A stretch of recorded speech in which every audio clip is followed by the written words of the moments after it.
Slutty Book Club presents a Nikki Top 5. Hello, book sluts, and welcome to Slutty Book Club. Today I'm going to be taking you through my top 5 list for 5 books to read when your life is going down the crapper and you need to read something to make you feel like you're not doing so bad. The first book that I like to read when my life is going terribly is by Martin Gilbert. It's called Kristallnacht. Some of you may not know this, but the Holocaust happened.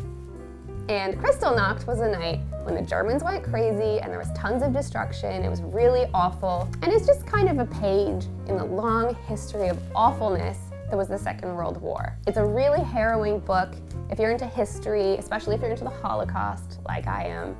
Not in like a good way, like I don't love the Holocaust, I'm just interested in it as a Jew. This is a great pick. My number 2 pick for You Really Don't Have It So Bad is, of course, The Story of My Life by Helen Keller. I know, she's an inspiration, she's amazing, she changed the way that people communicate when they can't see and hear. All true, mad props to Helen Keller, but we can't forget the years of isolation, the complete darkness, the total silence, just a lifetime of wearing Kanye West's really dark sunglasses with seemingly no escape. My number 3 choice is, of course, Laurence Rees's Auschwitz, A New History. This is a pretty cool book. Not that Auschwitz is cool, but books are cool. This is a book that's kind of crafted like a narrative story, so it almost seems like fiction, except it isn't, although some of you in the comments will try to argue that the Holocaust in Auschwitz is fiction, and we're not going to address that because you guys need to just get freaking real. So the great thing about Auschwitz, A New History, that's the title of the book, is that in this book there are over 100 interviews with people who survived the camps and also with Nazi perpetrators. So if you're looking for a really well-rounded story about how awful Auschwitz really was, but also you're curious about how people could actually perpetrate some of the crimes that they did during Auschwitz, this is a great read. Like, for example, did you know that there was an Auschwitz brothel? I didn't, but that's a true thing, and if you want to read about it when you're feeling sad, this is the book for you.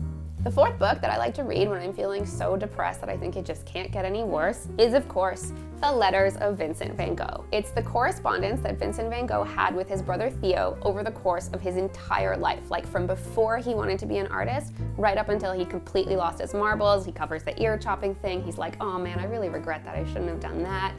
And it's just a huge book of the most incredibly staggering, heartbreaking letters that you'll ever read in your entire life, unless you also read the letters that I wrote to my 5th grade crush. My final pick is They Thought They Were Free by Milton Mayer.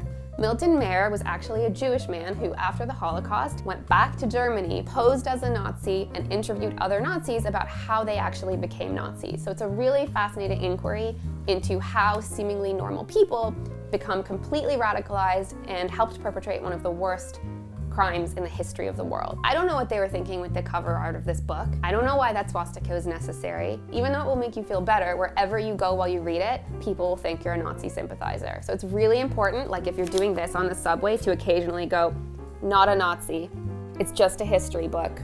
Actually, I'm Jewish. Please stop giving me the Heil Hitler sign. But this is a great read and a great addition to your Holocaust books collection. That's my top 5 picks for best books to read when you're feeling low and you need to know someone else had it worse. Thanks for watching, Book Sluts, and don't forget to STD, which is Slutty Book Club channel means subscribe, tell your friends, and discuss in the comments below. And if you have anything nice to say about my purple lipstick, or goth eyeshadow, or perky looking boobs, or amazing nasal contouring, then go ahead, I won't stop you. Don't look at my eyes, I have glaucoma. For real? Can you imagine? My grandfather had it. I don't have glaucoma. He went fully blind. They give you marijuana prescriptions if you have glaucoma, so maybe I should tell them at the Well, he's clinic. dead, so unless you can... Did he die from glaucoma? No. Okay. He died from masturbating to death.